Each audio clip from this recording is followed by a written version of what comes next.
allow the two It's okay. It's okay. Off your mind. It's okay. Off your mind. Like me. Chai! Now wow, people wey suppose talk truth to power don't off mic. And if we talk, now 500,000 they go summer us, call them hate speech. But fear not, my ego don't come. Ingo torchlight every corner, nooks and cranny of all these bad people where they spoil our country.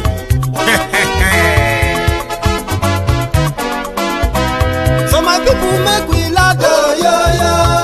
My ego don't come, oh, yo, yo. My people make we shout, oh, yo, yo. My ego don't come, oh, yo, yo. My ego don't come, man of the masses, oh, yo, yo. My ego don't come, oh, yo, yo. My ego diary politico, oh, yo, yo. My ego don't come, oh, yo, yo. This one not the off in mind, oh, yo, yo. My ego don't come, oh, yo, yo. Can in the touchlight every corner, oh, yo, yo. My ego don't come, oh, yo, yo. Okay, some people be they holla say they want the power. Chai, them be promise us say we go get light and power. Them hustle so they can't get the power. But now they know they do anything with the power. Every day, dollar just they get the higher power. Over naira, still them talk say make we off mind. But thank God say my ego don't come. So my people make you laugh, oh, yo, yo. My ego don't come, oh, yo, yo. My people make we shout, oh, yo, yo. My ego don't come, oh, yo, yo. My ego don't come, man of the masses, oh, yo, yo. My ego don't come, oh, yo, yo. My ego diary politico, oh, yo, yo. My ego don't come, oh, yo, yo. This one not day off in mind, oh, yo, yo. My ego don't come, oh, yo, yo. Person where they do evil, no one make person talk. Them say that my egun, that man too they talk. He too they talk. Say my egun diary, he they hot like pepper. But every day then they take money in bulk. Woman picking, they the street they hawk. Still them talk say make we no talk. But thank God say my egun don't come. So my people make you laugh, oh, yo, yo. My egun don't come, oh, yo, yo. My people make you shout, oh, yo, yo. My egun don't come, oh, yo, yo. My ego don't come, man of the masses, oh, yo, yo. My ego don't come, oh, yo, yo. My ego diary politico, oh, yo, yo. My ego don't come, oh, yo, yo. This man not the off in mind, oh, yo, yo. My ego don't come, oh, yo, yo. Aha. Now you not done here, all these bad politicians, then we call themselves politicians. When they thief our money, we no want make the common man get waiting supposed get for this country. Una never hear something. Now go hear one, my ego. You go show na paper. My ego diary political.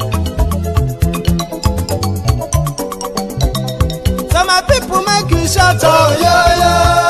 My ego don't come, oh, yo, yo. My people make we laugh, oh, yo, yo.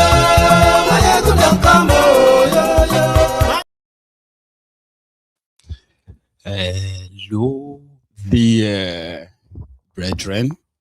So good morning to you, good afternoon to you, and a good evening to you from wherever you are joining us.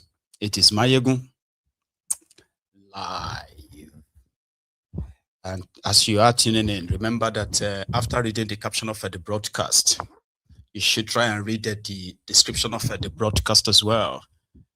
Then like it, share it, to invite your friends and your not so friendly friends and tell them to join us. Okay. And if you have done that already, by the way, so thank you. Okay. The likes of Olowo Sabembanjo, Mr Adeniyi Mathew, and the rest of you are currently joining. Thank you. So tonight we are going to start from the Old Rock, where again Koolu was hosting some selected media call, or they call them the Nigerian media call dinner or something. Okay, to a dinner where he sort of like called them out, okay, that he believed that the media in Nigeria have been doing more damages than good in reporting the happenings in the country. He said they are mostly focusing on the negative reports rather than the positive ones going on. For example, the Nigerian Stock Exchange, where according to him, he has successfully in 3 years made your uncles, your grandfathers, billionaires, whereby to him is created wealth. And then other reforms he's been like putting in place. So it's kind of like the usual gathering where everybody comes around to praise him and appreciate what he's done so far. And then he's a controversial chief of staff, Gbajabiamole, was also there to give his own speech, like unbothered Gbaja. Okay, so that's what we're going to start from. And then we're going to take it on to every other part of the topic tonight. So thank you so much for joining me. So we'll start with the dinner for the Nigerian Media Corps, or something, what they call them. Seyi Law, right, the failed comedian, is now like Koolu's official comedian or so, or the Aso Rock official comedian. So here, the beginning of the evening. It's just that they don't have anything to talk about, Mr. President. You know, Mr. President, you floated the exchange rate, and then you stopped fuel subsidy. You came up with different reform. You shocked the opposition, and one of them said that the problem of foreign exchange is foreign exchange. It's not their fault. They don't have anything to talk about. Mr. President, you have eyes for sporting talents, and you went as far as the interior of Ondo State at a place called Okeagbe, and you spotted a young man, His Excellency Honorable Olubunmi Ojo, and you made him the Minister of Interior. And for the first time in this country, we knew that the office of the Minister of Interior is not just to announce public holiday. When one man was there that they called Baba half salary, we only get to see him when he wants to announce public holiday, Mr. President. You know, the Ministry of Interior has transformed quite a whole lot in the nation. We now have e-gates at our airports. We now see that there is serious prison reform. Mr. President, before your administration, we had over 20 prison or jailbreaks. But since Honorable Bumituji Ojo was appointed, we've never heard anything of such. I think it deserves a big round of applause. Mr. President, during your administration, prisoners are now graduating and they are earning PhD from prison. This is due to prison reform in your administration. Mr. President, we now have the mining marshals, you know, courtesy of the Nigeria Civil Defense. These are your works. Please, can we applaud Mr. President? Honorable Bumituji Ojo is the star boy of your administration, and I'm from Ondo State, and I'm very proud. I think Honorable Bumituji Ojo deserves a round of applause too. Mr. President, just some days ago, you announced the reforms for NYSC. I remember a long time ago, one of my friends was doing his NYSC, and he was posted to a primary school to go and teach. Nuisance, Lele. J. Law reading out what he called the achievement, the reforms of a Koolu. And the NYSC reform is that they will no longer have soldiers as your platoon or something leaders, right? So now you're going to have a civilians appointed as your camp head, okay? And also, they want to introduce Adire as the national wear. These are the reforms. The NYSC. They now have scanners at the airports. So they are also the reforms that stands Koolu out. You need to hear that of Gbaja, the man who created a fake agency, according to him, right? And right now, he is also a witness in the case they have now brought up against Adeyemi. That's another part of the story tonight. But Gbaja, last night, unbothered because they said they've cleared him of any wrongdoings. Here. Your Excellency, the President of the Federal Republic of Nigeria, Commander-in-Chief of the Armed Forces, and your very lovely First Lady, our mother of the nation. Permit me to stand on protocol as already established. Let me confess that I was not expected to speak here today, as my work, the very nature of my job, most of my work is done behind closed doors. But I must say, I am delighted, nonetheless, that I've been given an opportunity to celebrate with the press corps and to celebrate with Mr. President.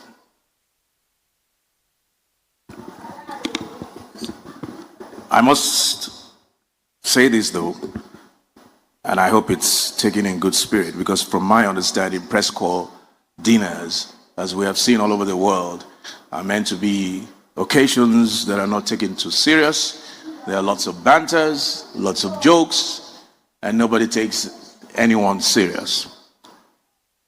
And it is in that regard that I must confess, Mr. President, I apply the corridors of the villa, perhaps 3-4 times every day. And I've done this for the past 3 years.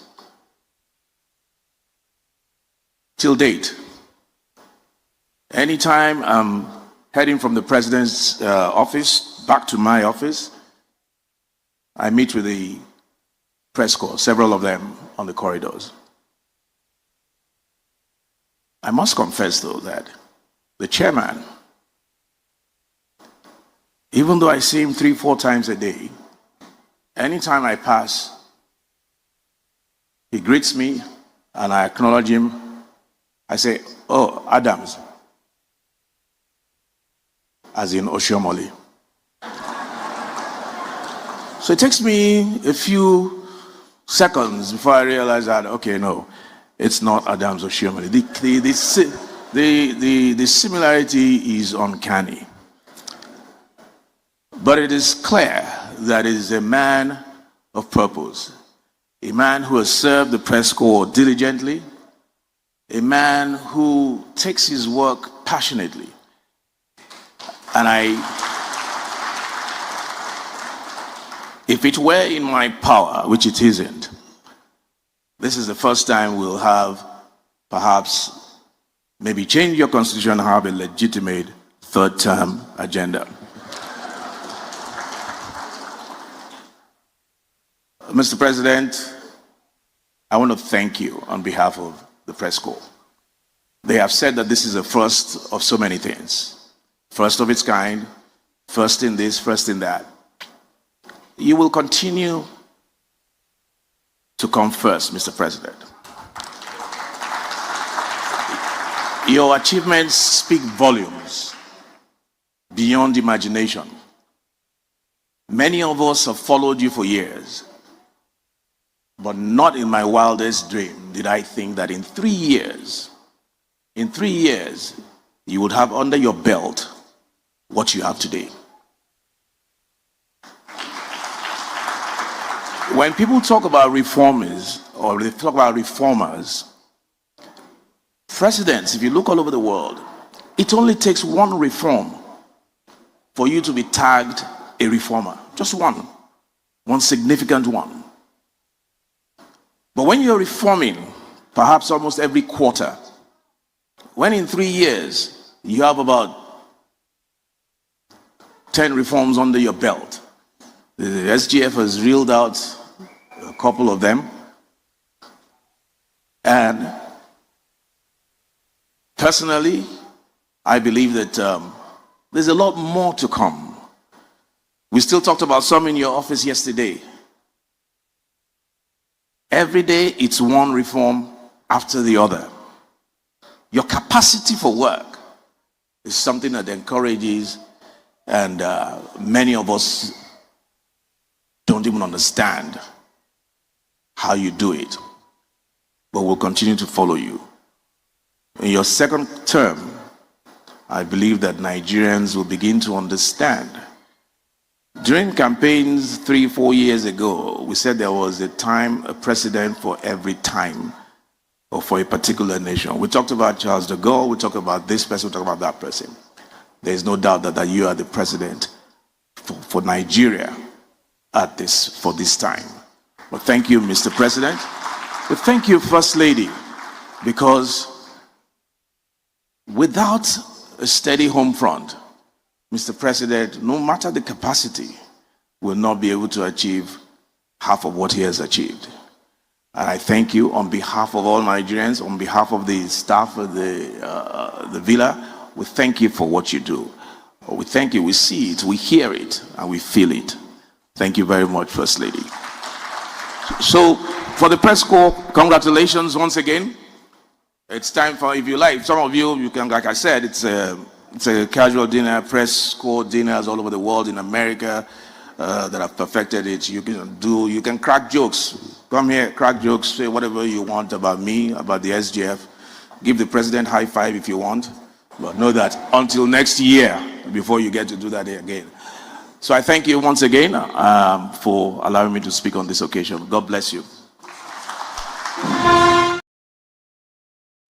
Again, to massage his ego.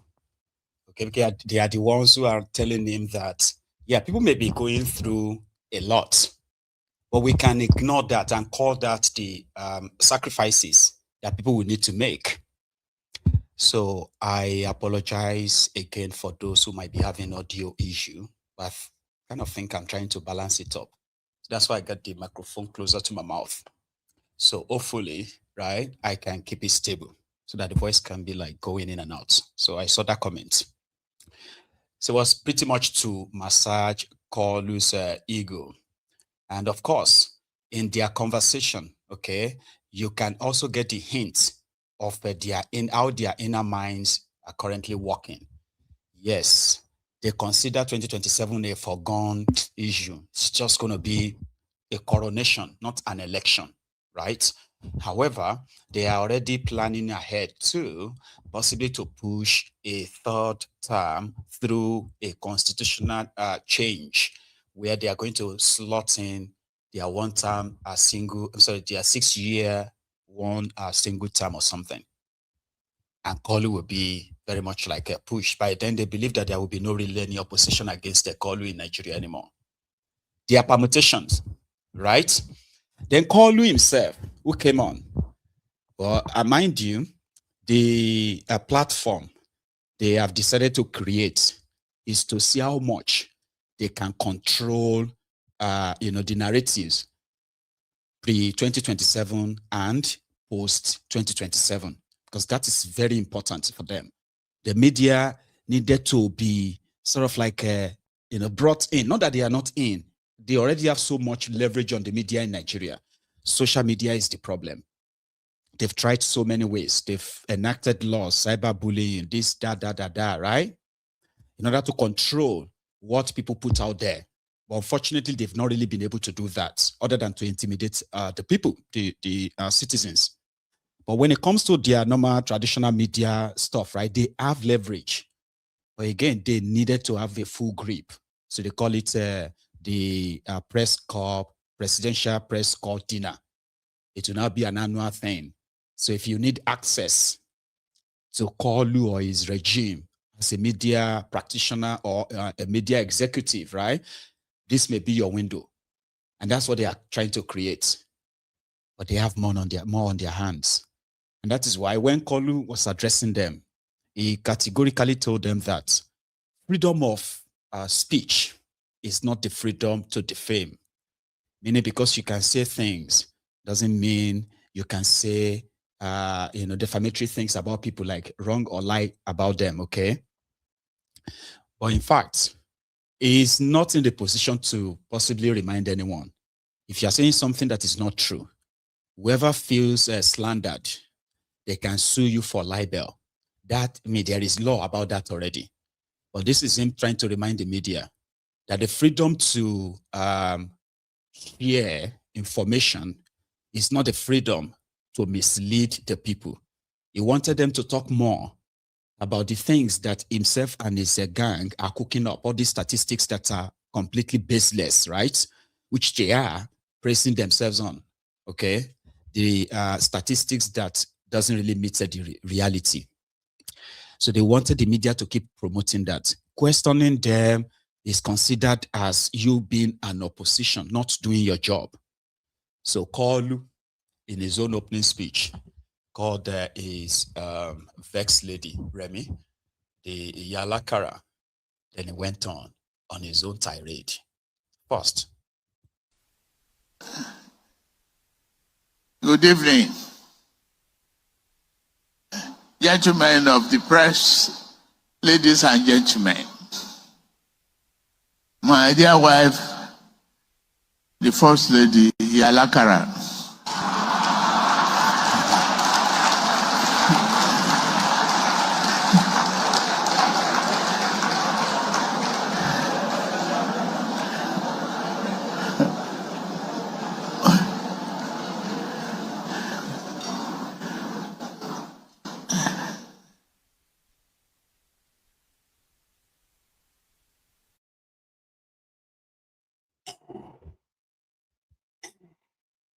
It's like somebody who is actually struggling, to breathe. But he was there though for about 18 minutes. Okay. But some of what he told them kind of like captured in this segmented or partly shared videos. Okay. So first is opening tirade. That we must not undermine our country with irresponsible reporting. We will have no safe space left if we did. At the time when our nation is tackling security threats, neutralizing thousands of criminal elements, and rescuing hostages, the media should not become amplifier for those who wish to harm us.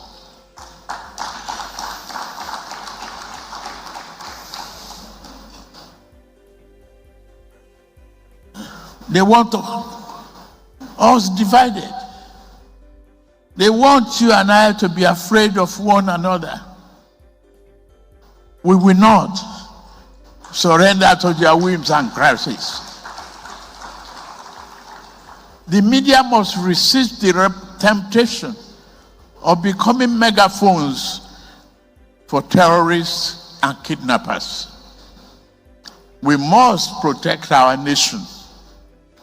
Tonight, we gather not as adversaries, but as partners in the service of our democracy and our people. Yes, there is often tension between the government and the press, but that is the nature of democracy. The government must act, the media must watch. The government must explain, the media must question and back when necessary.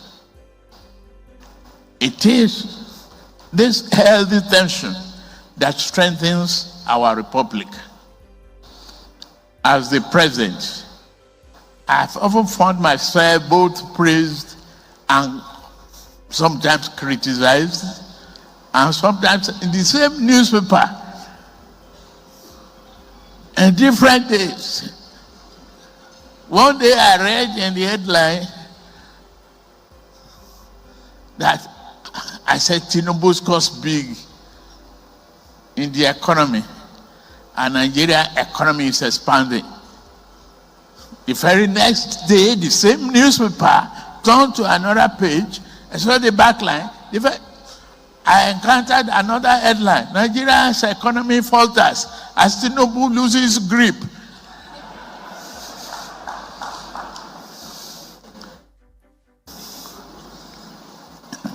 I didn't know Segun Adeniyi will be here tonight.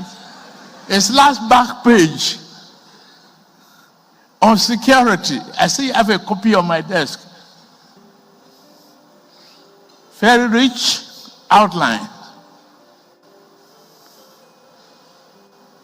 Thank you very much for keeping us very well. I read it all. And one person that is not here, that I read recently at the back page of Guardian, was Lanre Babalola. He was talking of zero road, no electricity. You are alternating generators and all of that. We will be there. You can blow hot and cold within 24 hours. However, you can be rest assured that our economy is doing well. That we must not.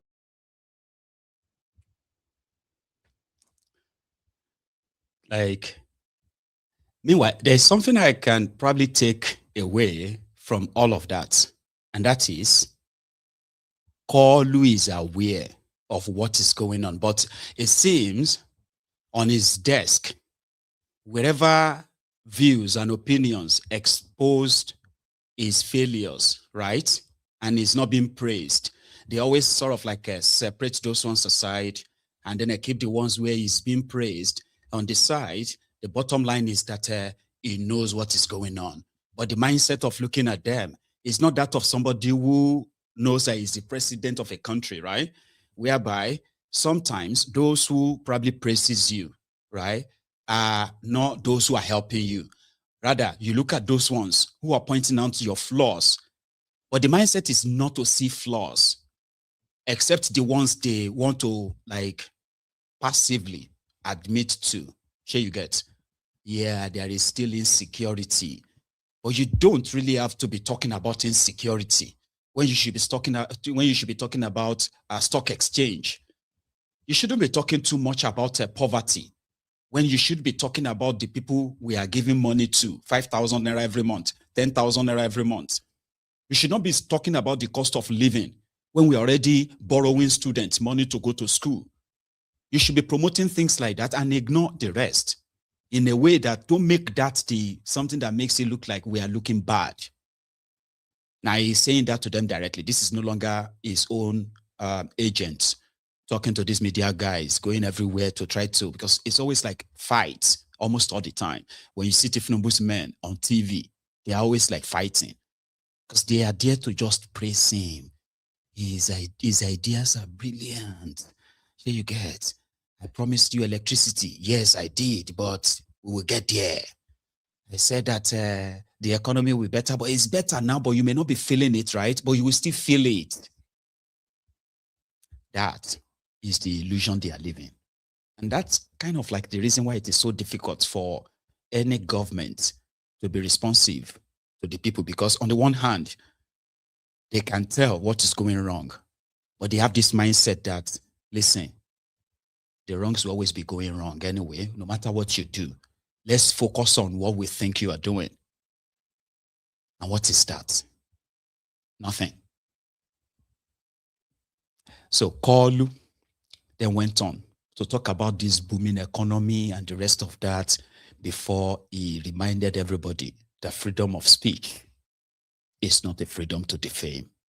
But here, talking about his economy, how he's made your uncles billionaires, your grandfathers, made them so much money. So if you who are poor are not seeing money yet, you should still be grateful. Okay? But don't worry, we'll get to some of you. Because in their book, there will always be poor people. No matter what you do, there will always be poor people. That is not progressive mindset, but that of the progressives. Koolu. The oil and gas sector is attracting new investments, and the stock market has grown remarkably 5 times higher than in 2023. I have created wealth for some of your uncles and grandfathers. Through reform in taxation, fiscal policy, infrastructure, and the business environment, we are laying the groundwork for a more competitive, productive, and prosperous economy.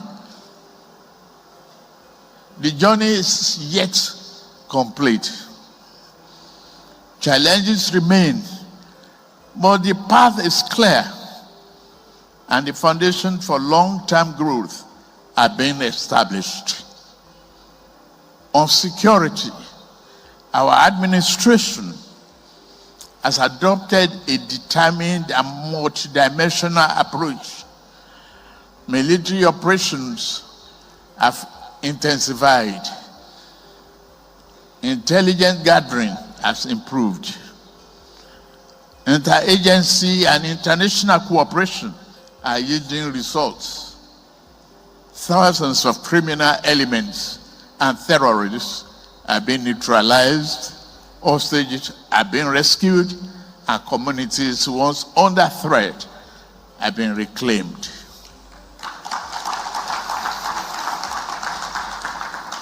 While challenges persist, we are systematically moving from reacting to threats to actively degrading them. We remain resolute in our commitment to secure every part of our country so that every Nigerian can live and prosper in peace. The media, beyond being watchdog, is a critical partner in the national development. You inform citizens, shape public discourse, promote civic participation, strengthen national cohesion, and contribute to our national progress. As we look to the future, let us strengthen the relationship between the government and the media, not by abandoning scrutiny, but by deepening mutual respect, professionalism, responsibility, and our shared commitment to the Nigerian people. Let us replace hostility and distrust with constructive engagement, sensationalism with professionalism, and the pursuit of outrage with the pursuit of the truth. I thank all of you for your dedication, service, and contribution to the democracy. May God bless. Koolu. So it's a speech which he obviously was reading from the teleprompter, right? Was to cajole the media guys and say, listen, if you are ready to play with us, help us promote and change the narratives, okay? As the election is approaching, a lot of things will be happening. And if the media by any means is not on their side, it makes it difficult somehow. And they have media houses or some media personalities that they have kind of like built a systemic rejection for, whereby they don't want to associate with. Because according to them, they are never going to be on their side, like follow their dictates, where they are going to be less inquisitive or confrontational that way together. So they would want something that they control as they approach 2027. And in that speech, right, where he reminded everybody, especially the media too, the freedom of speech is not a freedom to defame. We kind of know that. We knew that before now, don't we? Anyway, here, Koolu. Freedom of expression is not freedom to defame.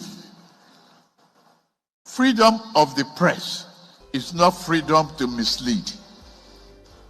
Public trust is earned through fairness, accuracy, and responsibility. Nigeria has enacted laws, including the Cybercrimes Act, to protect citizens from malicious falsehood, cyber stalking, identity theft, and other digital abuses. These laws are not meant to weaken the press freedom we preach, but to protect our citizens and the integrity of our information ecosystem. Distinguished ladies and gentlemen, Nigeria is undergoing one of the most ambitious periods of reform in our history. The difficult but necessary steps we have taken are already yielding results. Our economy is stabilizing, no doubt about that. Public revenues are strengthening. State governments are receiving greater allocation right now. They must do your roads, they must provide water, and investors' confidence has returned to our country. Blue chips, great economies are seeking us out. Our foreign reserves have improved, rising above 50 billion US dollars, a 17-year record.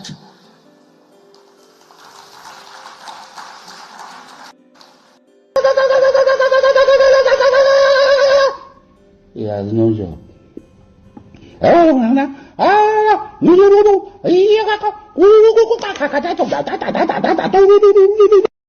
He has. Just talk. Somebody just said that it's just a garbage in, garbage out. Pure just talk. Okay? The public revenue is growing, and yet ministries are unable to receive their budgetary allocation. The economy is booming, and yet Nigeria Naira has lost over 1,500% of its value in 3 years. More people have been pushed into poverty and insecurity. You know, he keeps telling himself that they are doing so well, the blah, because that's what they want the media to be repeating. Not to show you things like this in Bodinga, in Sokoto, the community called Bodinga community, right, in Sokoto, had to flee their homes last night. And why? Same reason. Terrorists invaded their community, and those who survived the attack had to flee. That is not what Koolu wants you to see. Something like this is like you are promoting the terrorists. They are not saying that these are people whose livelihood, whose lives have become interrupted due to the failed government, responsibility.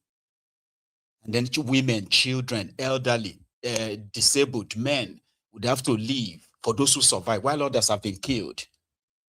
So no one is held responsible. And it's been happening again and again and again, where you have tens of thousands of communities who have become ghost communities. And it is spreading. On the one hand, he himself knows that if they are being honest, right, the entire security apparatus of Nigeria has become so compromised and overwhelmed that they are now hoping that the state police will help them to defeat terrorists that the Nigerian army is struggling to defeat as we speak. Right? But take a look at this in Nigeria from Sokoto.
I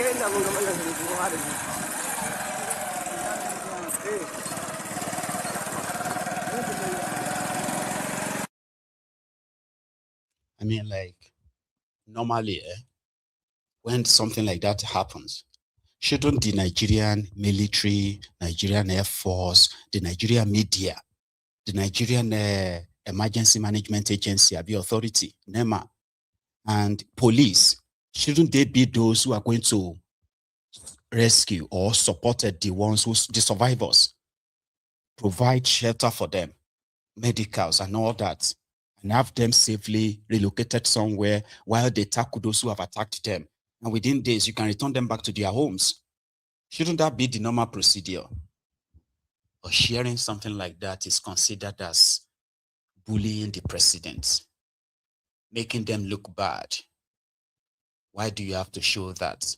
Yet, millions of Nigerians in small groups, 2,000, 4,000, 10,000, 20,000, they have now accumulated to millions who have become displaced Nigerians. Do you know the number of people who are living in IDP camps in Nigeria? Do you? No, I'm asking you. Do you know? Any figure? Don't worry, I'll tell you. On the last count, presently, right, they said that they have over 81,000 different camps scattered all over Nigeria, refugee camps, okay, where people have managed to move to. More than 22 million Nigerians are living in IDP camps from the north to the south of Nigeria. Yet Nigeria is not at war. Get that? So these are the information they don't want you to process. And imagine, how is this even possible? Like, who are those in charge? Those are the people in charge. Because to them, more people are making more money from the stock exchange. They are buying the government bonds, okay? They are making money in so many other ridiculous ways where they are getting bogus contracts, budgetary allocations that we have no idea, nameless groups, nameless agencies collecting and drawing money from the national budget of Nigeria. And just like that, majority of them have become billionaires, multi-billionaires, inventing or producing nothing. Just connection, because that's what they are selling. Somebody said something, and I'm going to go and look for that quote. They said, when a criminal becomes the president, when a criminal becomes king, every criminal in the kingdom becomes a member of the royal family. Simple as APC. And that's what you are experiencing. Just go over there, lick his ass, kiss the ring, bend the knees, tell some lies boldly and confidently, and then dismiss people's real problems. When people say, oh, but there is no this, that happens all over the world. That is the pattern. The same bodinga in Sokoto this morning.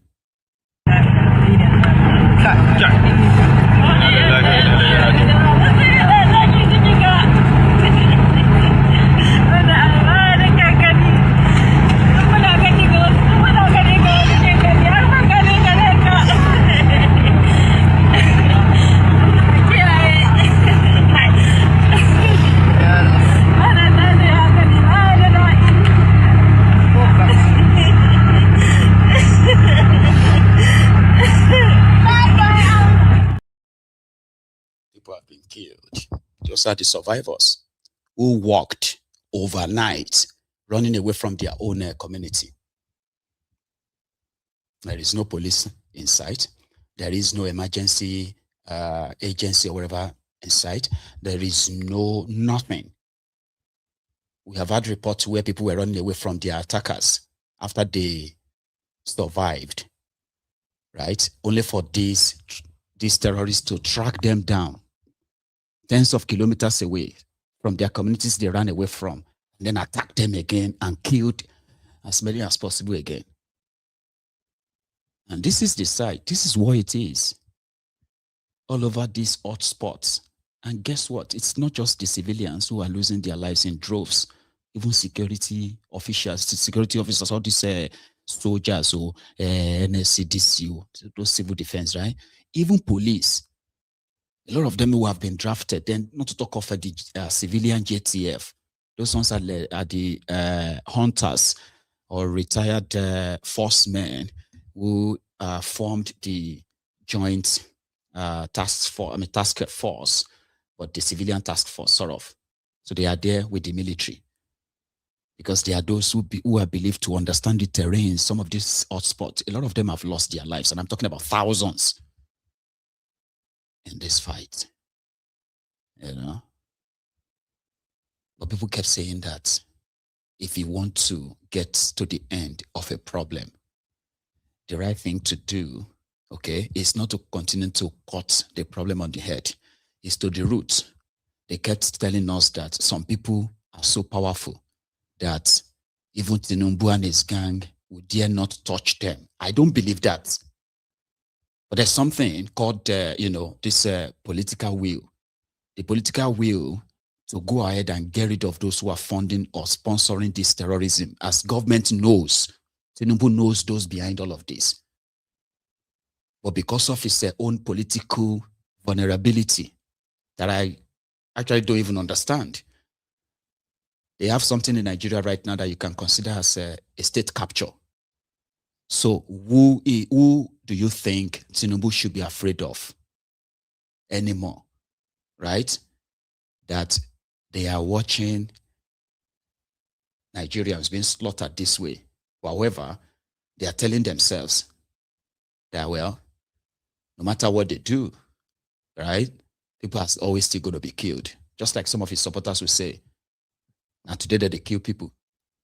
This whole thing has been going on for the past 10 years before TINUBU became president. But hey, like it still has to like continue for another 10 years. Or we should just live with this, like accept it, and just hope one day, like the pastors are saying, that God will come and fix it for you. There are real victims, though. So at a point, they started protesting, the same Bodinga survivors.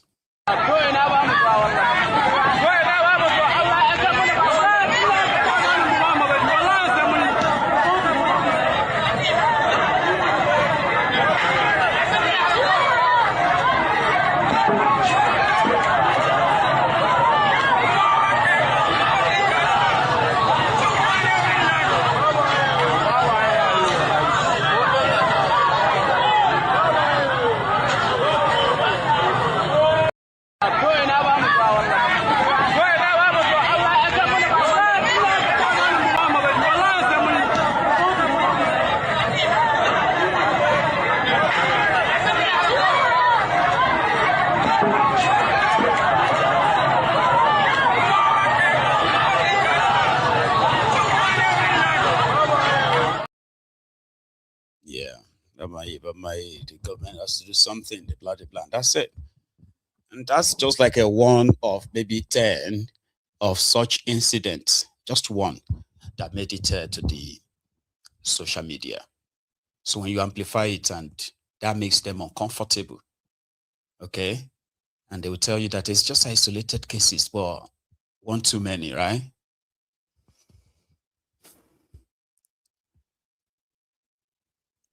Okay. So we'll leave it at that, okay? And I'm going to take you to the kind of like the follow-up to a story I shared last night. It's about that man that was making a video of his store, his store being emptied by the people who said they were the agents of the Lagos state government. We didn't get the whole story. What happened?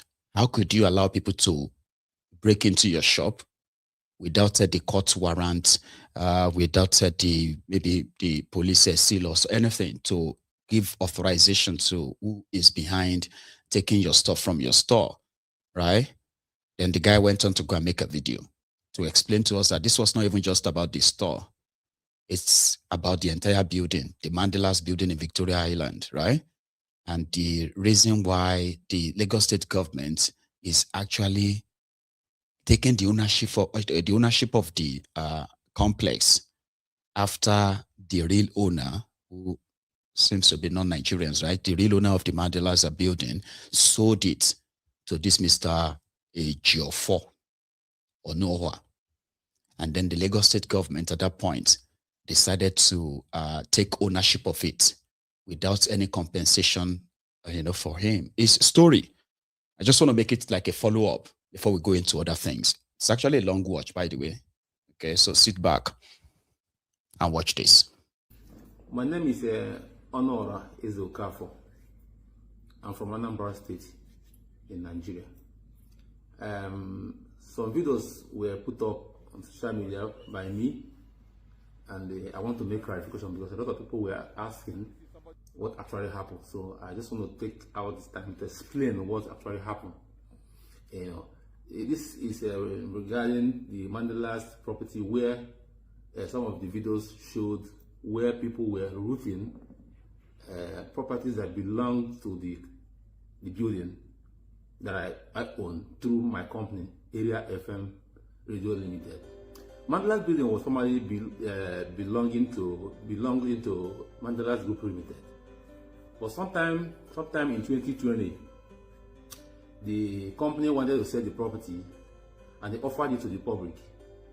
I picked an interest and I bid for the property, and we agreed, on the price of the property. But due to the fact that the property was it's a 17-story building, so the amount was also huge. I didn't even have the money then. So what I did was I seek for financing from Zenith Bank. So 2019, I wrote a letter for financing of the project of that property from Zenith Bank. That was Mr. Ebenezer, was the former GMG of Zenith Bank. So he approved that loan. No, but within a few times of the approval, when COVID now came, so it became even more difficult for the bank to disburse that purchase, which also delayed a little bit. Eventually, the bank paid. 28th of August 2020, the bank paid for the property after I must have met up with my own requirement, which part of them was for me to provide my own equity contribution. And of course, I did. So the bank bought the property, and since then, from 2020 up until now, I have not had any. I never have or had or I'm having anything that has to do with title issues. The property in question, I have the title documents of the property. The moment the bank paid for the property, the Mandela's Group Limited transferred the title of that property to us in the name of Area FM Limited. It's a subsidiary of Adorable International Limited.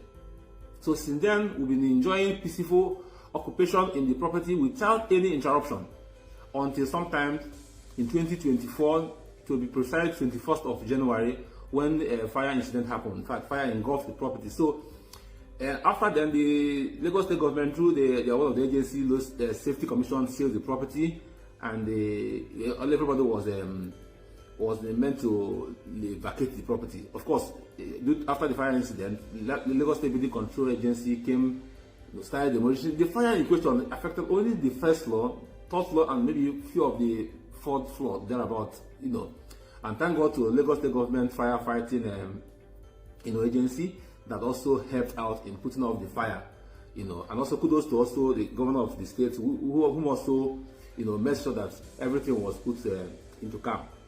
However, the Lagos State Building Control came and started demolish part of the property and all that, after which the property was open to some kind of, difficulty in putting it back to use again.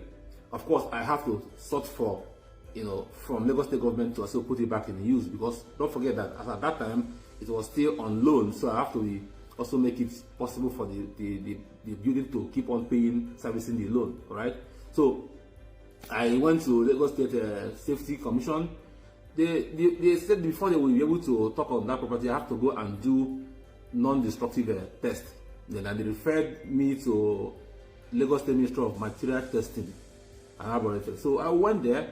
We wrote to the agency, This is the letter we wrote to the agency regarding for them to do the test on the building. This is the letter we wrote. Eventually, the agency received, acknowledged the letter, and they raised an assessment for us to pay, which is we also paid the Lagos State government. After which they carried out the integrity test on the property. After a few time, the test result was out. This is the integrity test report that came back from Lagos State Ministry of Material Testing and Laboratory, and these are the reports. Eventually, the final report of what it shows that the building is stable and the building does not have any issue. Look at it, so that we should go ahead and renovate.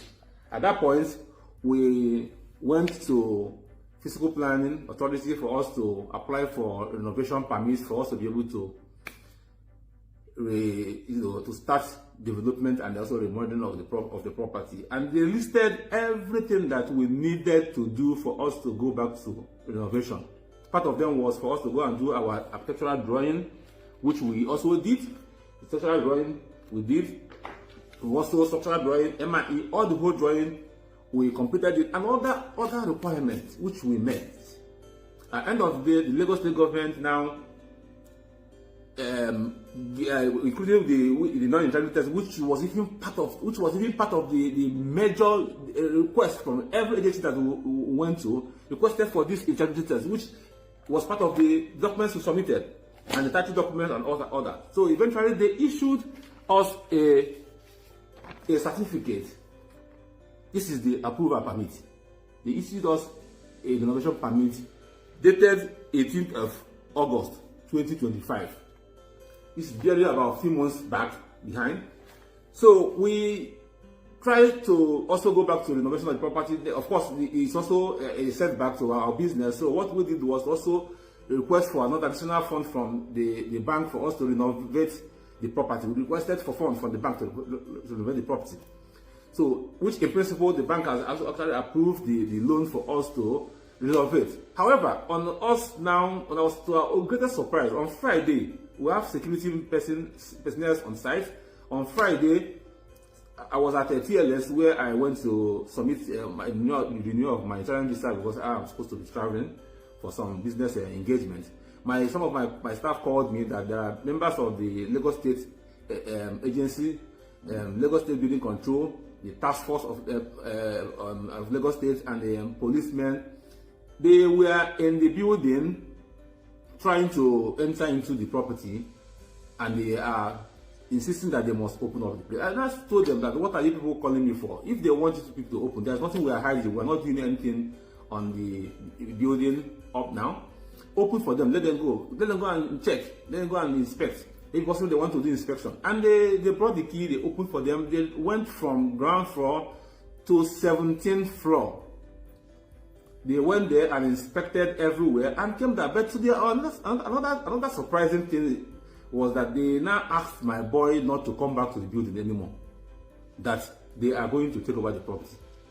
My boy, my Instagram handle is at Andorra Best. I all the whole of the what happened, the video of people why they were telling my boy that they will break the key if he fails to open it. It's there. If you go there, you will see them there. I posted some of the video. If you go to my handle, you will see that. You see them. So eventually, the boy was even telling me in the video that I'm only working. That my boss asked me to open and lock, and I'm working now, and left. They went up into the building, used hammer, broke all the whole doors. The second floor, the fire did not affect the second floor during that time, and that was where we had all the equipment we imported for the renovation, both our lift, we bought brand new lifts.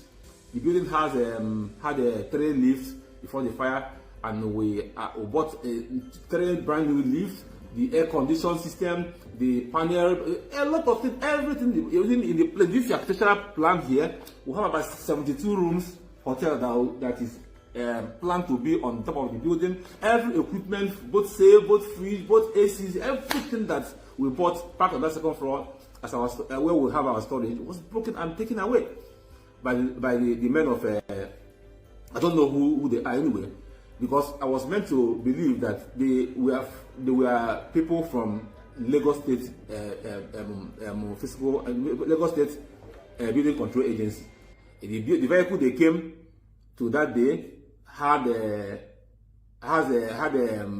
name written on their vehicle, Lagos State Building Control Agency, and the other vehicle was Task Force Manila Police. So because there was no information, they came in on Friday night evening where we could not be able to reach out to people or ask questions, and send all our security people away, send everybody away, take over the property,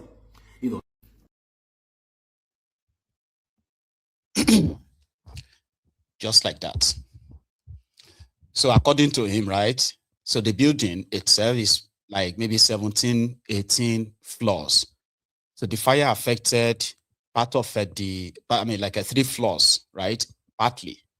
So they were already working, right? To renovated the affected floors. They've imported, yeah, you heard him, they've imported all they needed to carry out this renovation. They've secured the extra loans, but from nowhere, without court order or anything, the Lagos State government building, whatever authority, said they've taken over the building. So they will take him on the journey of him not owning the building. Not that they are going to get any investor that will say, okay, we will take over the property. Okay, and we are going to pay this amount of money to the former owner. No, he is from Anambra. I don't need to tell you the rest. Yeah? How could an Anambra man own this edifice? Take it from him. They've looked for part of their laws that they believe allow them to take the property. So it's going to now be up to him to see how much he can fight. The rotten. Fight for his property, right? In a rotten system. When, if you go to his page though, a lot of people are supporting him and a lot of people are also blaming him.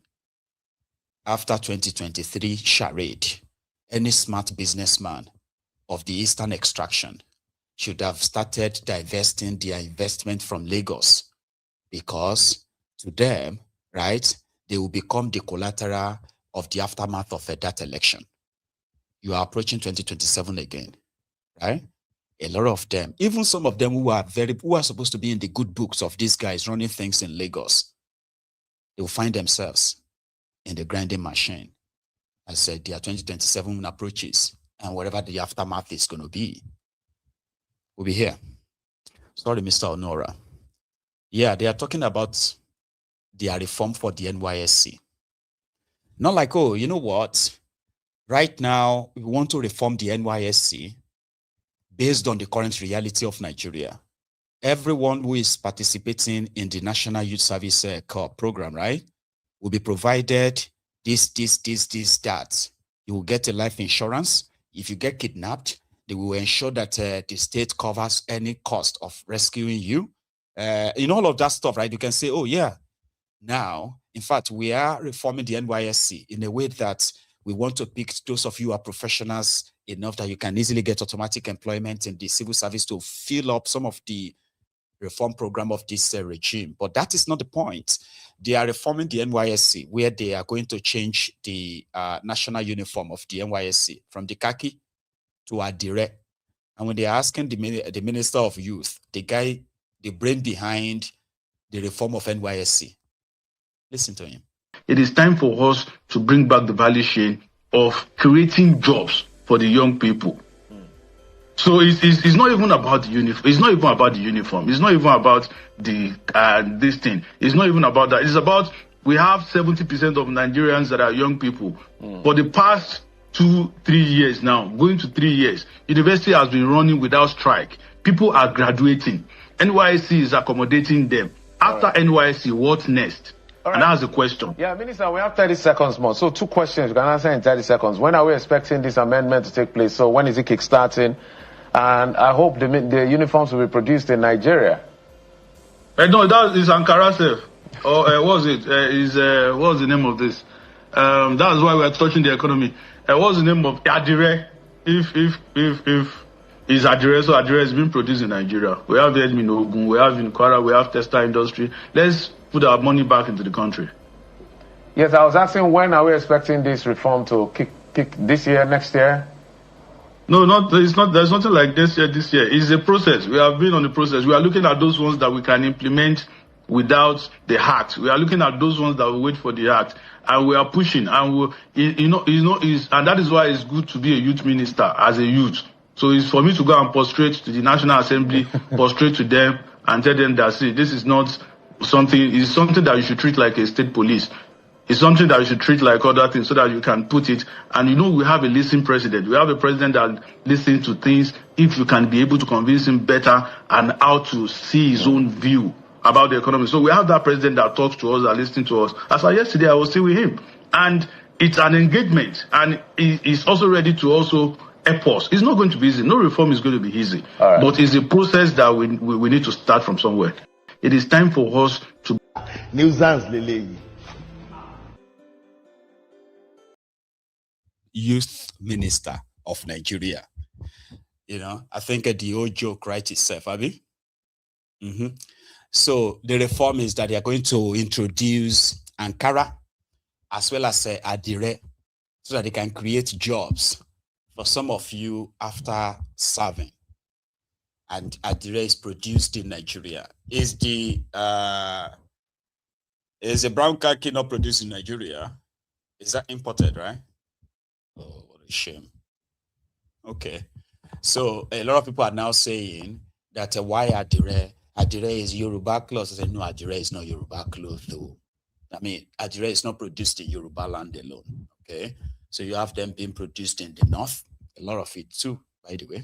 So now they're arguing that they are, if TINUBU and his regime, they are Yorubanizing Nigeria. I think that is kind of going to go mainstream very soon. The Yorubanizing Nigeria. It is so weird. Trust me. But those are the guys sitting deciding what should be progressive and in the interest of the Nigerians. Those are the ideas.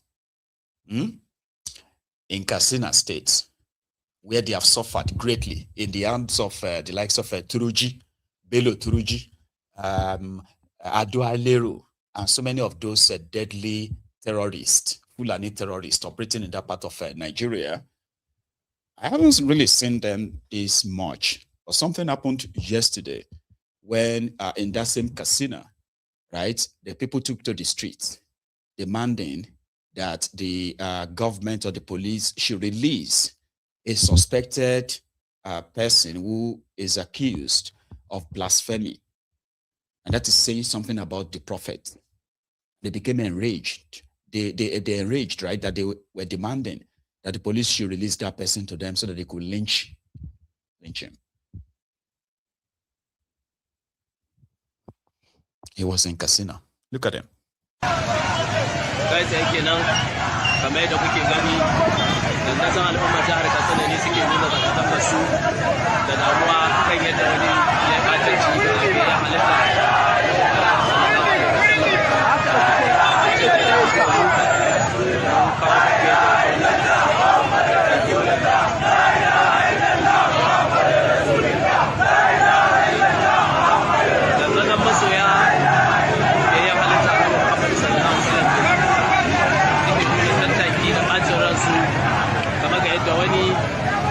ya batanci ga janibin annabi Muhammadu sallallahu alaihi wasallam a nan cikin birnin jihar Katsina, wanda wannan da kuke gani masoya ne na annabi Muhammadu sallallahu alaihi wasallam daga ko'ina daga sassan jihar Katsina suka fito domin nuna bacin ransu da damuwa akan yadda aka taba janibin biyayyen halitta annabi Muhammadu sallallahu alaihi wasallam.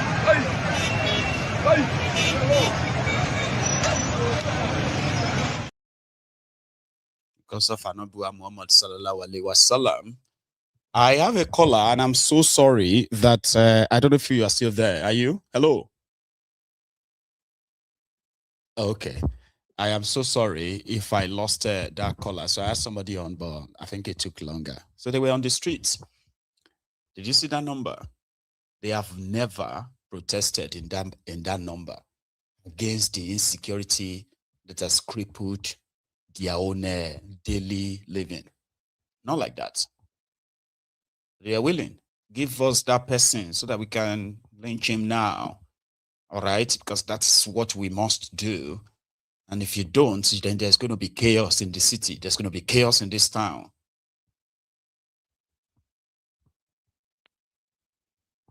How do you even explain that? Let's see if I get this. Hello. Hello, MG. Aba, how are you? Yeah, I'm okay. Good evening. Good evening, oh.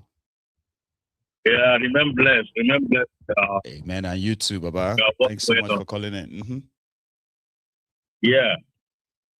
Sorry, I just want to keep on something, Please. You see this last film you show now about the Castina. I just want to ask you one question of that. Why did they still want to keep this country as one? Because it serves the interest of the criminals in charge of Nigeria. Not because it serves the interest of Nigerians. No. Because this country being one is just wasting human life. That's what they're doing in Nigeria. It's just wasting human life. There's no reason on earth that country is supposed to be one by now. No matter whose interest it is, to be frank. So these guys now, they are coming out just to protest. They are protesting to bring somebody and hand over to them. Yep. And there is violence already in Castina, by the way. I just don't want to bring that because we're already burning things. So I just had to show that one there. Imagine. And then secondly, before I leave the line, I don't know whether you are aware that Nigeria is ruled by, it's not only TINUBU alone, because TINUBU is sick. He's old man. No matter sometimes he wakes up. Is just the face. The real people running things are behind there, yeah. Yeah, that's the thing. For me, I have seen this. I've watched these guys since 3 years. Even when he was speaker, this Gbajabiamila. That guy is crude. That guy is even. People think TINUBU is mean. That Gbajabiamila is a mean guy, and he's the one convincing this man that no shaking, everything is in control. Right. Yeah, I think this guy and the Remy, their first lady, they are the one running Nigeria in the name of TINUBU. Just like they did during the time of Buhari, when this guy Nigeria ground. Exactly, which is this guy, he used to be Abakarim. Then when the man died, this guy took over, Malami took over. The man is just there as a king. You are king, you live long. No worry, my boy, two things. Make sure everything is in charge. And this Gbajabiamila, he doesn't care. That guy is mean to the level that Nigeria is burning. It's none of his. He didn't see anybody. He's not seeing anybody. That's what I think anyway. That's why maybe conspiracy theory, but I don't think. You probably. I think it's Remy and just two of them. Two of them is the one running now. Anything that is happening in Nigeria now, you must come through these two guys, to these two people. Thank you very much, Baba. I'll take another one. All right, boss. Quickly, Baba. Yeah. Thank you. Hello. Okay. So we lost that call. Keep trying. I mean, if I get you on, okay, let's try this again. Hello? Hello. Hello, sir. Yes, Mr. Mathew, how are you today, my brother? I am very well. Thank you for asking. How are you? Yeah, I'm all right. Thank you very much. Yes, sir. It's nice seeing you back again on the program, and I'm very happy to be here today. I always enjoy your programs, Yeah. Thank you very much. Yes, you see, my fear about our country, right, is beyond what you guys are even projecting now. The country is in a dire straits. You see why everybody is, you see, there are so many stories to divert our attention from what is really killing us. As I speak to you today, right, Nigeria is losing $27 to $28 billion per year from mineral excavation and mining in Nigeria. The Turkish have got a military base in Nigeria as I'm speaking to you. The American has got a military base. The French has got military base in Nigeria, and nobody is telling us how the military bases are working. They're not telling us exactly what they are doing, what they are there for, and the activities. And yes, the protecting what? Because the most damaging aggravating factor in this matter, right? Because it's the press. We have a gullible press. There's no frontline reporting, and the press are not fighting to have a frontline reporting. Any country that don't have a frontline reporting, right, they will manipulate any figure for you that the military are doing this, whereas they're doing nothing. There has to be frontline reporting in Nigeria. I mean, there should be a difference, right? If these guys are interested in what they are taking in Nigeria, for example, okay, we know that what is now driving most of this violence, this terrorism in Nigeria, displacing people and all of that, is the search, the hunger for the rare earth minerals that even the people who are innocently living in their community have no idea what is right there under the ground where they are living. And suddenly, violence are forced upon them and they are forced to flee. Do you get that? So if it's about mineral resources and they are already in talks with the government in power, who already gave them access. For example, French government already signed a memorandum of understanding that Nigerians know nothing about the content of the MOU, right? And it was to give France and their companies, right, the unfettered, unrestricted access to rare earth minerals in Nigeria. They signed that 2 years ago. So if French are there, they access these minerals. Chinese are there, they are accessing these minerals. If they are doing all of this legally, shouldn't that be of positive thing enough that we shouldn't be having all this insecurity as much as we are currently having? You see, the problem is that they are doing it illegally because they are doing it legally, right? We amount to some people, right, not making it. The Lagos boys who make their money. They are like is a journalist. And initially, they want to make him he even said it himself when it comes to the public. He said it. He said they want to make me Minister for Information, but I prefer to be Minister for Solid Minerals. Yep.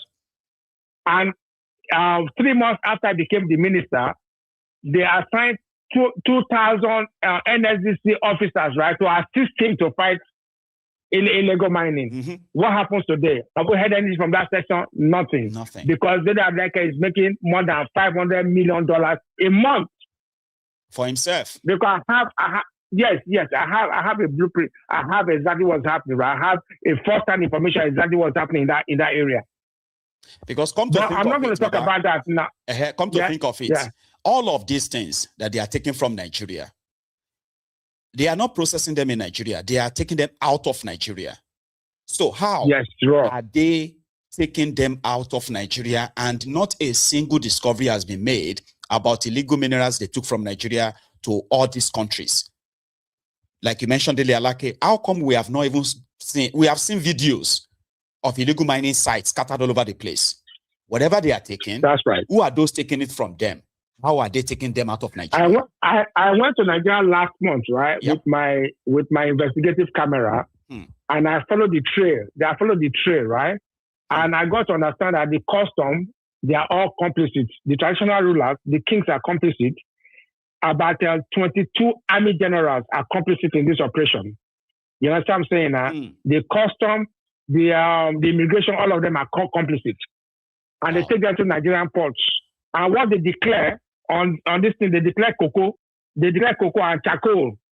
Agricultural produce. You know what I'm saying? Whereas, even it came to look that the agenda is that invade, eliminate, capture, and occupy. That's what's happening.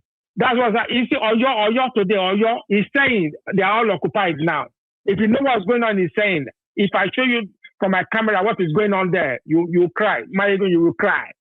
Nigeria is occupied, man. We already see snippets of what's going on there. Like it's been like a den of criminalities. And this NYSC nonsense that this guy is coming up with, right? At the NYSC. You know what I'm saying now?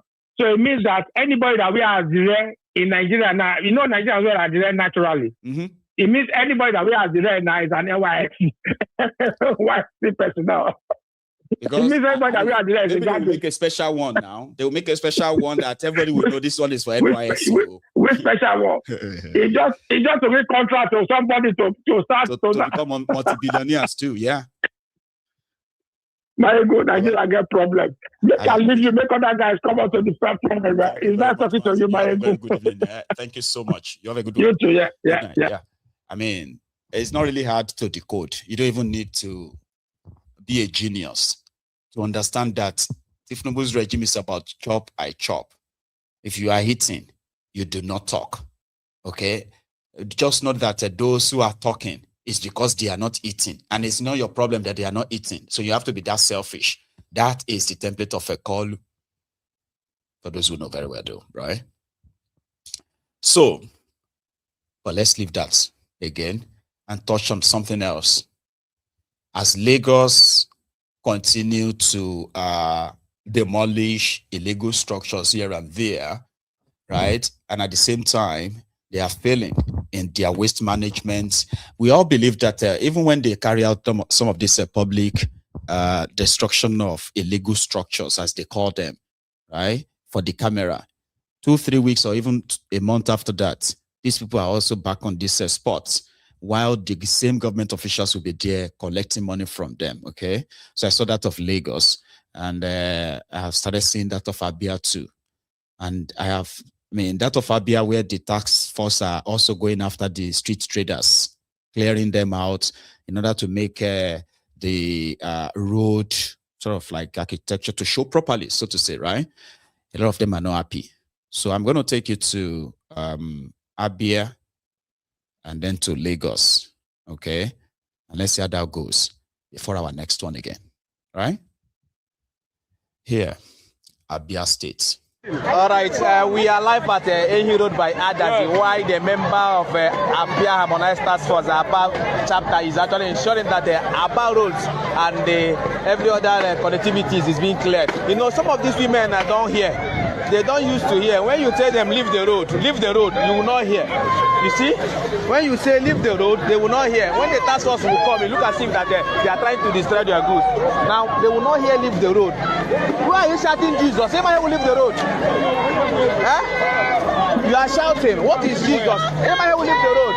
You see now. You see how she's shouting now, you think that they are doing her bad thing. Create a place for us. Aba is a commercial city. Where are we going to stay? Main road or commercial city? Is main road a commercial city? Aba is a commercial city. Aba is a place for buying and selling. Create a place for us. Then we will leave. Create a place for us, then we will go. Create a place. All right, today, 2nd July 2026, the team of Abia Harmonized Task Force to ensure that our roads are cleared and our road are actually cleared from so you can see that okay. So a lot of people has been illegally collecting money from these people, assuring them that government will not do anything. But today you can see the hammer of the government is here.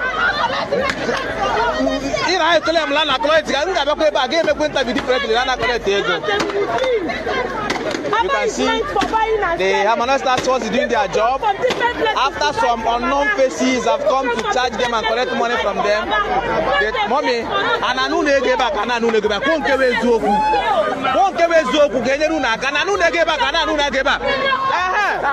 Calm down. No, continue shouting. Continue shouting. Continue shouting. Continue shouting.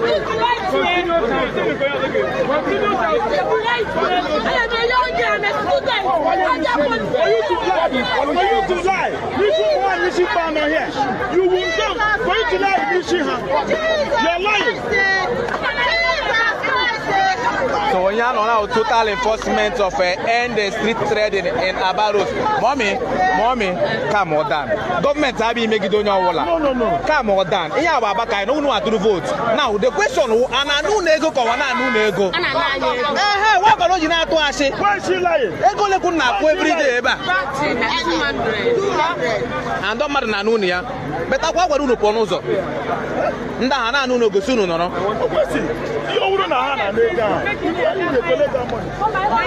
So you can see the reality is telling on these women after they have been illegally collected money from them against the government narrative of not trading in some of our streets. So this is what is happening here. I Road by others. Road trading. They were not happy because to them, they possibly knew it was wrong. Or if those who were supposed to stop them were those who are like taxing them or extorting them, most of that money possibly don't even make it to the government. Yeah, street trading is a thing in Nigeria that people are so poor that they cannot afford stalls of their own.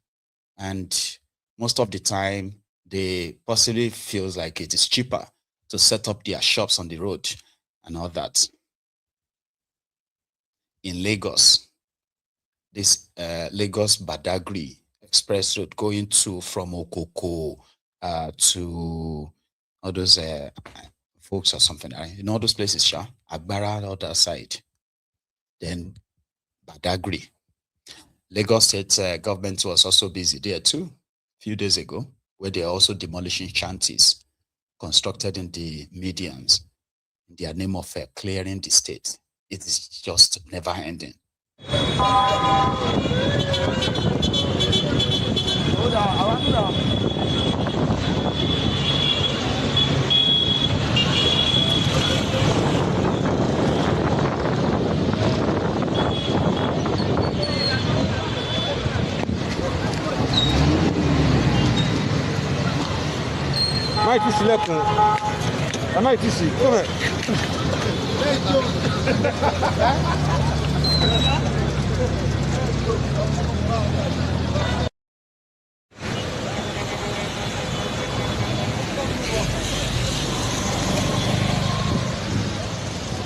I know I showed the television.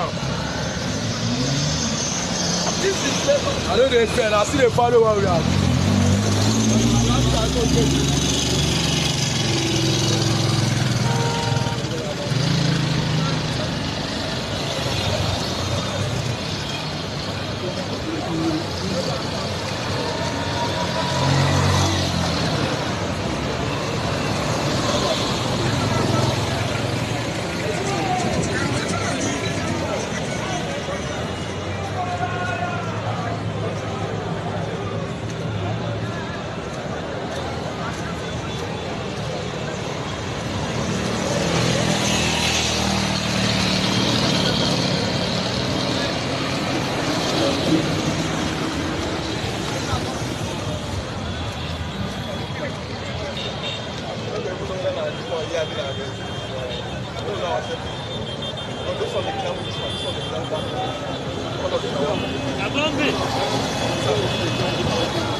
This way now, this way they go. Yeah, that place they carry and go. That place.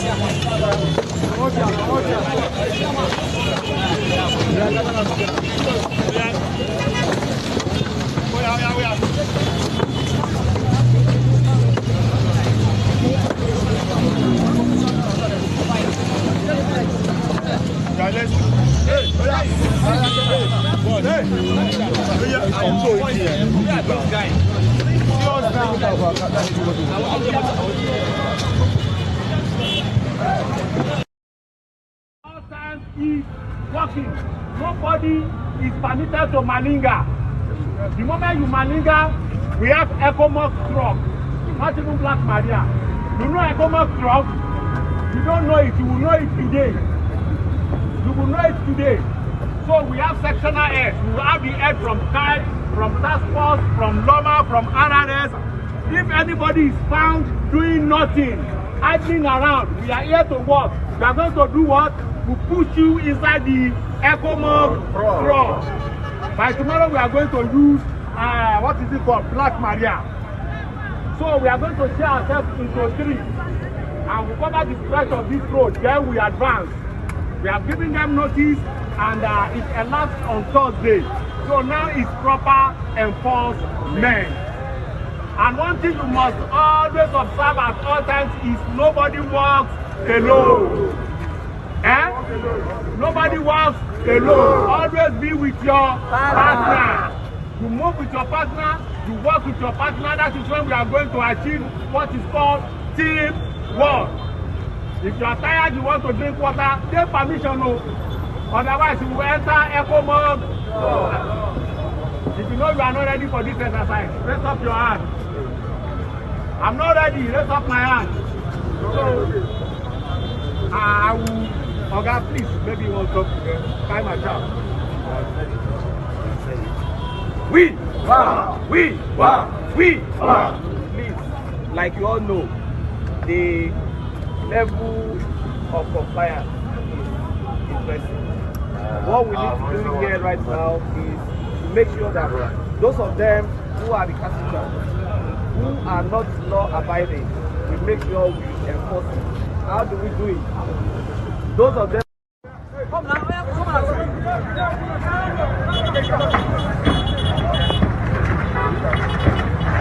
Hey, let's go. Hey. No. Inside water. Bring it outside. Bring it outside. Hey, push it outside. Come out. Bring them outside. Bring them outside. Bring them outside. Hey.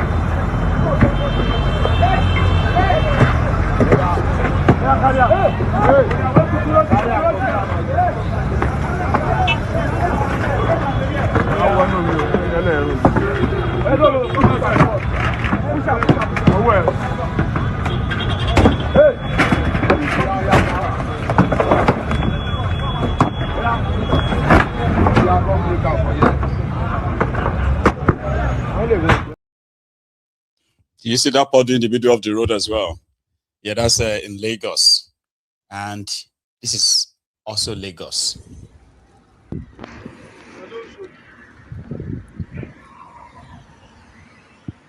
This is a long night show.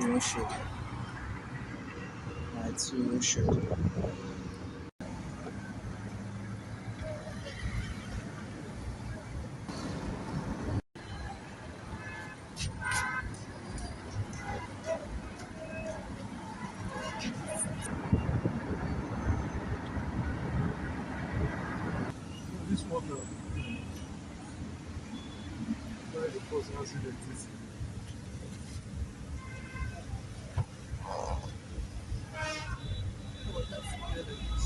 This one back cause accident, but yesterday, be two sides. Accident, Abby? Well, this side and this side. Wow.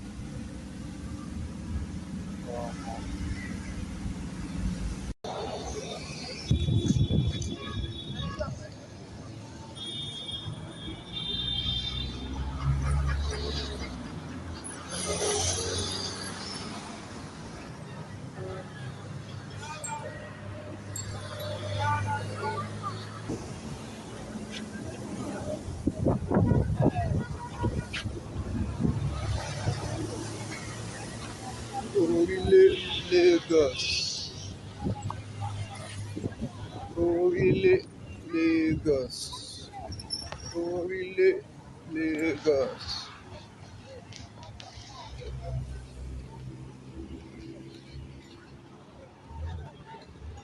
Orile Lagos.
This is bad. Bad.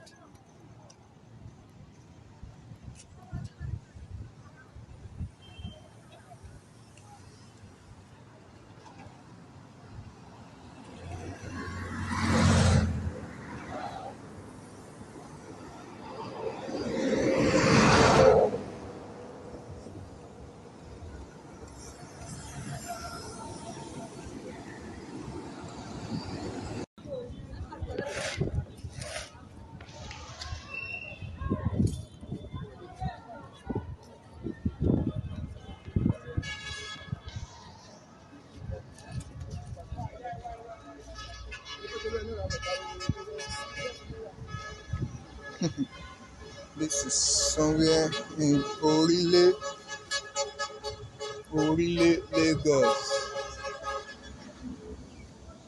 Lagos. Lagos, people.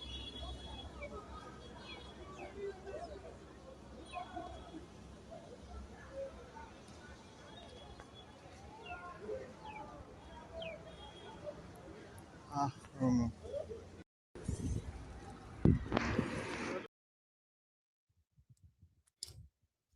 Like, how many of you watched like that? Like,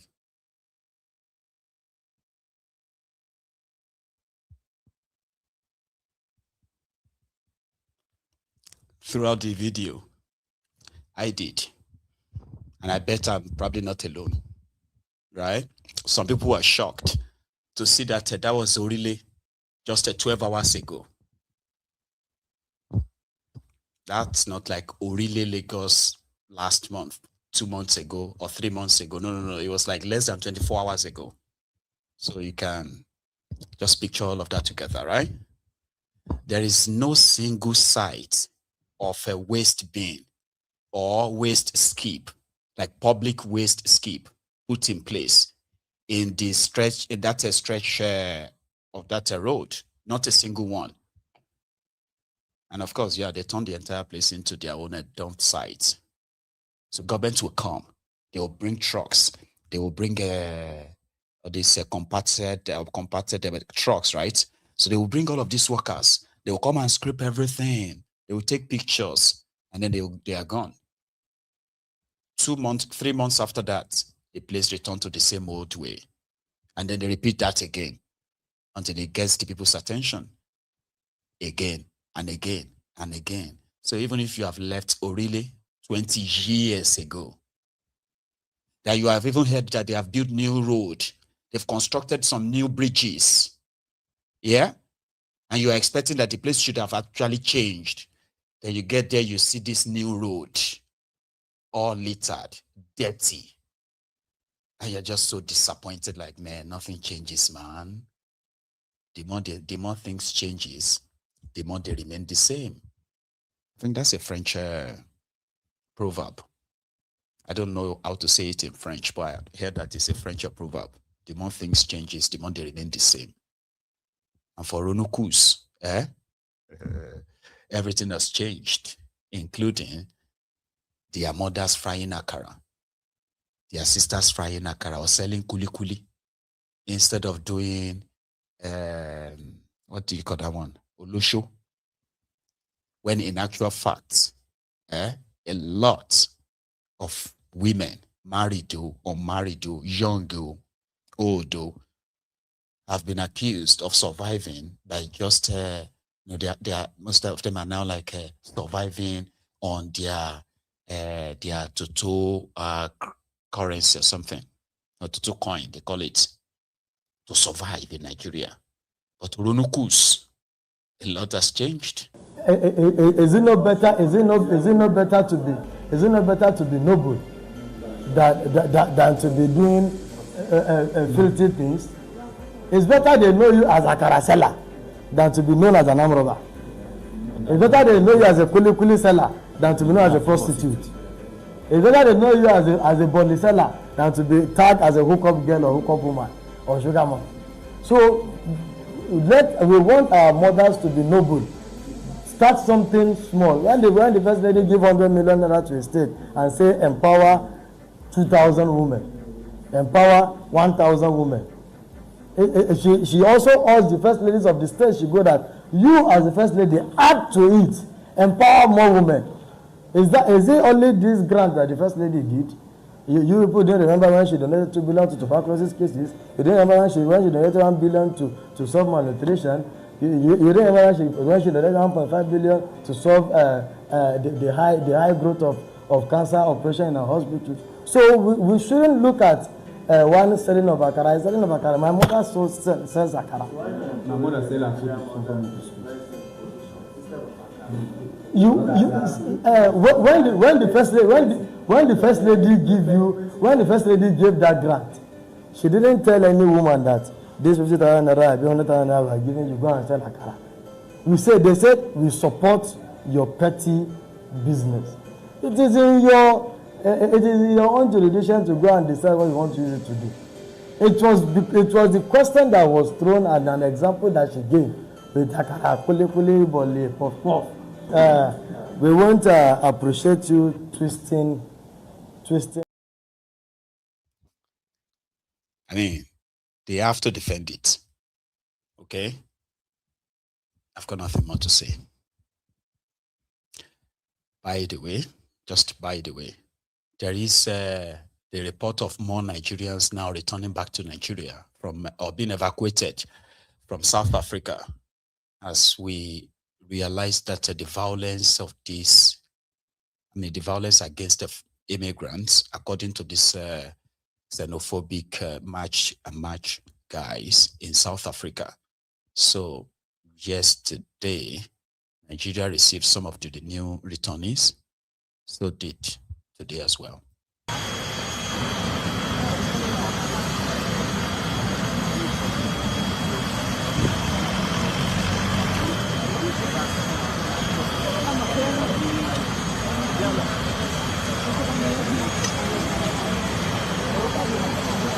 Let me talk to them.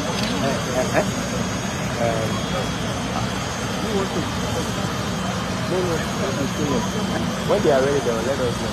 Like, maybe we let them do they don't harass.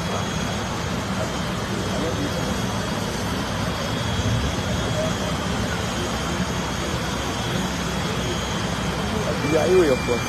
let's take them because I'm live. Call them up. I haven't called any of them. Just to look for any of them.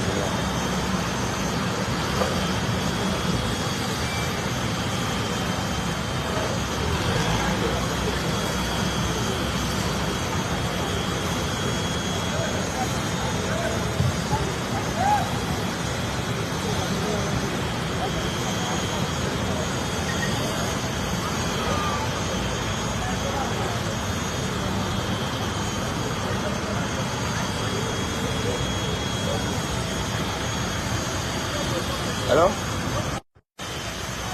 Hello?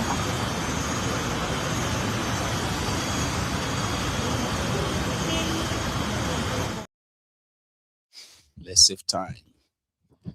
And also, you see those guys that Bianca Ojukwu traveled to Ethiopia to release from their holding detentions. Some of them who have been locked up for a long time without a trial. So they made a deal with the Ethiopian government that they should be returned back to Nigeria. In fact, they begged to be returned back to Nigeria. So finally, I think their first batch arrived, and Bianca was there. Gentlemen of the press, we are welcoming Her Excellency, the Honorable Minister of Foreign Affairs, Ambassador Bianca Omar. Excellency, the certified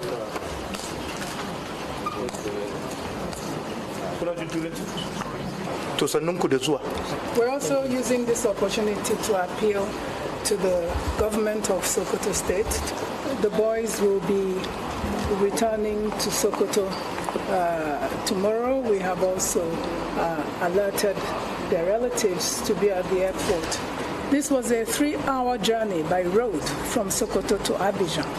A 3-day journey that they took. And they were just going there to trade and come back. And by this tragic twist and turn, they found themselves incarcerated with nobody knowing where they were. So we're appealing to the government of Sokoto State to rehabilitate them. On our own side, we will be giving them a package as they go back home. But even at that, it's important that the government really takes them and sets in motion initiatives to equip them to earn a living without undertaking a perilous journey such as this. Thank you. Thank you. Those are the ones from Abidjan, and then the Ethiopians and the rest of the right. So since the last heavy rain that caused so much flooding in some part of Nigeria, okay, a lot of people have been sharing some strange things they have been spotting. For example, right, it is believed that an elephant that was spotted 2 days ago at Andoni in Rivers State possibly got pushed out because of the flood in the riverine areas, right, in Rivers State. So a brief clip about this strange elephants rather.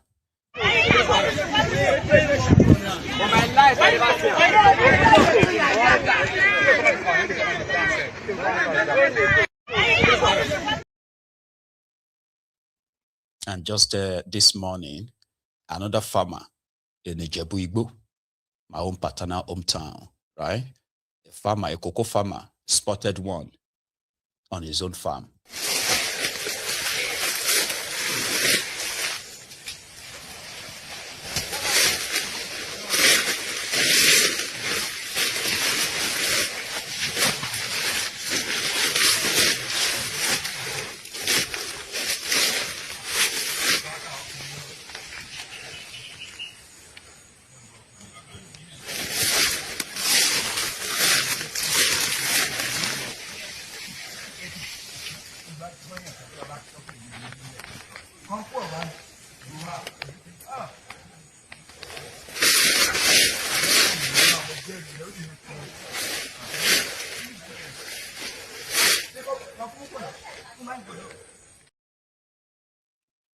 The site.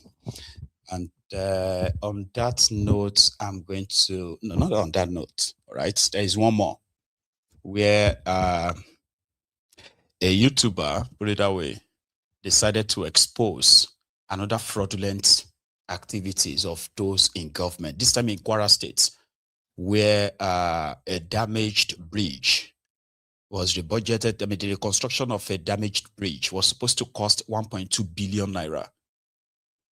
But rather than build a new bridge, the government or the contractors resorted into cutting corners.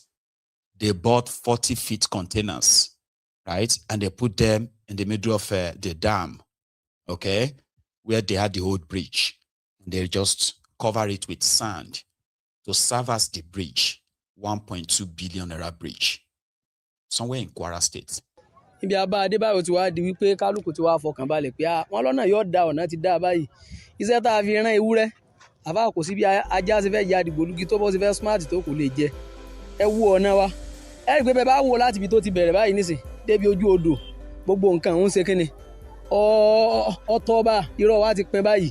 So irọ́ ti pin báyìí. Ẹni ọba nírò òpin ó ń tọ̀ òun èsè kíni kètì mẹ́nu ẹ̀ kètì mọ bí ti ń lọ ni. Àmọ́ kíní kan làwa kan wò pẹ̀lú ọ̀nà yìí. Ó ní wípé ńgbà tí a bá wá parí ọ̀nà yìí tán tí kálukú fọkàn balẹ̀ lérí pé ọ̀nà ti dúró ṣé ẹ rí kíní àpópó tí ń bẹ lérí rẹ̀ tí wọ́n ṣe yìí tọ́ abẹ lọ́wọ́n ọba tí ń bá wa ń ṣe látìgbà tí ń bá wa ṣe bọ́ abẹ lọ́wọ́n náà kọ́lọ́n kọ́ má jẹ́ kí ọlá rẹ̀ ó pin lérí wa ẹ rí pé kíní yìí báyìí nísìn àwọn òkúta kan ní rìbìtì bí omi bá dé láwọn omi inú oṣù kẹsàn-án mọ́ṣù keje mọ́ra wọn tí máa ń ṣe kíní tí máa ń rọ̀ tí máa ń ba nǹkan jẹ́ nì bẹ́lọ́n kọ́lọ́n kọjọ́ bàjẹ́ o torí bọ́ bá bàjẹ́ ọ̀pọ̀lọpọ̀ yẹn náà ni ó ṣàkóbá fún àmọ́ bí ọba ti rí bàjẹ́ so inú kálukú ó sì dùn dáadáa ẹ̀ náà wo bí abẹ́ bíríìjì ẹ rí i pé ọ̀nà tí omi ń bá jáde yìí gan ó lágbára lọ́tọ̀ bójú bá dé tán dáadáa lójú ẹ̀ ọ̀nà yìí gan so yóò jẹ́ nǹkan tí ó ka kálukú láyà ṣùgbọ́n àwọn abẹ́lọ́n kọ́lọ́n má jẹ́ kí n tí wọ́n ṣe fún àyí kọ́lọ́n má jẹ́ ó bàjẹ́ ẹ wé rìnrìn yìí bẹ́ẹ̀ bá wò dáadáa ẹ rí i pé kọjọ bí èpè yẹn tẹ́ pálí kọjọ kan mọ́ra wọn so bẹ́ẹ̀ ló ṣe gbà rí ẹ wò báyìí nísìn ẹ wò bí ẹyẹ ṣe kọ́lọ́n kọ́ dáhùn kọ́ sànù wa kó fi wá lọ́kàn balẹ̀ ní kọ́ má jẹ́ kí a ṣe àgbá kan torí ẹ wo eré kìíní yìí òróró ẹ rí i pé kìíní yìí ọdọ́sọ àyè bẹ́ẹ̀ kọ́ bó ṣe wá dọ́sọ̀ bí ogbẹ̀ ṣe wá ṣe dáadáa yìí bí omi bá dé tán ọlágbá o kọ́lọ́n kọ́ dákun torí ọlọ́run kọ́ má jẹ́ kí tiwọ́ bàjẹ́ kọ́ má jà á bá omi lọ wàláhì wọ́n gbìyànjú mẹ́ dáadáa tọ́já sí pé kọ́dà bàbá ní a máa mẹ́ńṣẹ̀ rẹ̀ dòní dọ̀la iṣẹ́ tí wọ́n ṣe ń yà yín ó kù lágbára ẹnìkan. It's been sarcastic, by the way, showing you a supposed 1.2 billion naira road plus a bridge. 40 feet, or is it 40-foot containers? Two of them, they matched them together, put them in this to divide the stream, and then they were ready to actually like build road on it.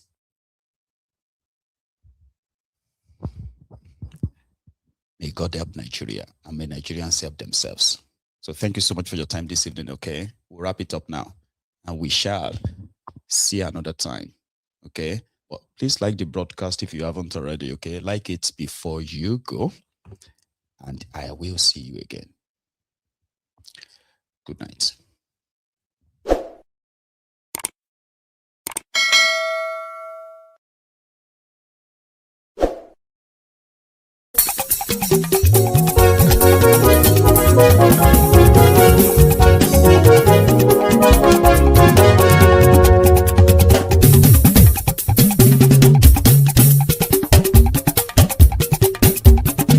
Mayegun làwa mọ̀ làmọ̀ tó dòdòdò. Mayegun dayari Mayegun number one. Mayegun làwa mọ̀ làmọ̀ tó dòdòdò. Mayegun dayari Mayegun number one. Mayegun ti dé o ọ̀rẹ́ ara yìí. Mayegun dayari Mayegun number one. Lórí Facebook lórí YouTube. Mayegun dayari Mayegun number one. Gbogbo bó ṣe ń lọ ni Mayegun já wa sí. Mayegun dayari Mayegun number one. Àṣírí ọ̀jẹ̀lú kì í bò níbẹ̀ o. Mayegun dayari Mayegun number one. ṣeré àní máyégún máa wí. máyégún dáyàrí náírà nọ́mbà wọn. ó sì tún ṣeré wàá gbọ́ níbẹ̀ o. máyégún dáyàrí náírà nọ́mbà wọn. máyégún dáyàrí pòlítíkò. máyégún dáyàrí náírà nọ́mbà wọn. godfatherism kò sí lọ́rọ̀ máyégún. máyégún dáyàrí náírà nọ́mbà wọn. ẹ farabalẹ̀ sẹ́ o kẹgọ́rọ̀ lẹ́nu o. máyégún dáyàrí náírà nọ́mbà wọn. àní máyégún làwa mọ̀ tó dòdòdò. máyégún dáyàrí náírà nọ́mbà wọn.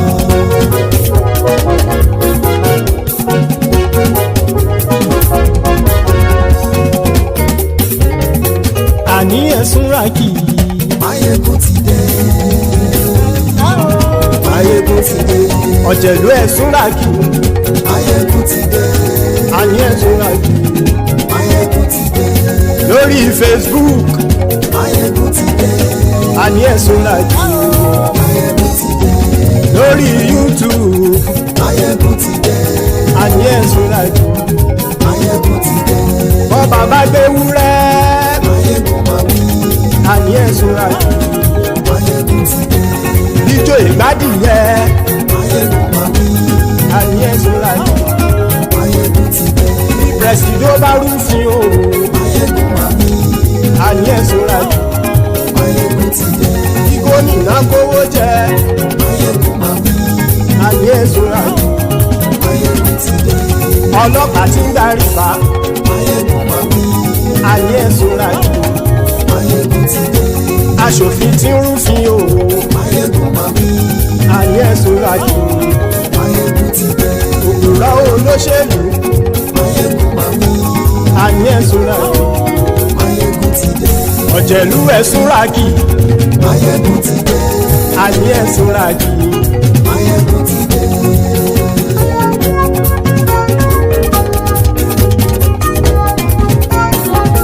máyégún ti dé. gbogbo ọ̀jẹ̀lú ẹ̀sùn ràkì. máyégún ti dé. gbogbo ọ̀jẹ̀lú ẹ̀sùn ràkì. ṣùgbọ́n ní bá ti ṣe èyí tó yẹ kí wọ́n ṣe ọmọ bá dèrò ní fi wọ́n níran o.